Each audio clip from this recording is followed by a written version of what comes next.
කැරිය 50ට වී ගන්නවා කිව්වේ කාපන් ඕක කාලා අපි කාලා ඵලයක්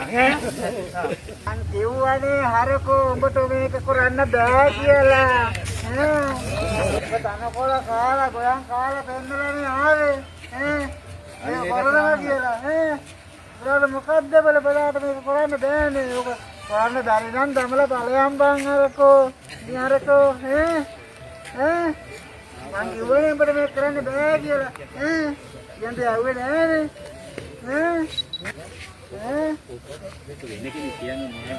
කියන්නේ ඔබ කිව්වේ ආවේ නෑ ඒක මේක කරන්න බෑ කියලා මේක බාරගත්ත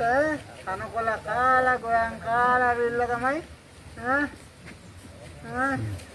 මේ කරේ අපිට හොඳට කරනවායි කියලා ගියා හොඳටම කරේ අද වස බීලා මැරෙන්න වෙලා තියෙන අහිංසක ගොයියට මෙහෙමද වැඩ කරන්නේ බැරි නම් ගෙදර ඵලයන් මීහරකෝ කැරිය 50ට වී ගන්නවා කිව්වේ කාපන් ඕක කාලා අපි කාලා ඵලයක් උඹත් කාපන් කොටත් මේ අපි ඔක්කොම අපි අවට්ටල ඡන්දය අරගෙන බලයට ඇවිල්ලා දැන් හැප පුටුවල AC කාමරවල අපි කාපන් අපි කාලා මිවර පොරපන්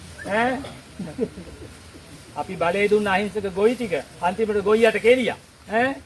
දැන් අපිට ජීවත් වෙන්න විදියක් නැහැ වී ටික ගෙවල් වල විකුණ ගන්න විදියක් නැහැ ඉතින් මොකද්ද මේ වැඩේ තොපිට තේරෙන්නේ නැද්ද තොපි මීහරකෙක් ඒ මීහරකෝ ආග බලන්නමයි කියනකොට බලාපිය මේ පැත්ත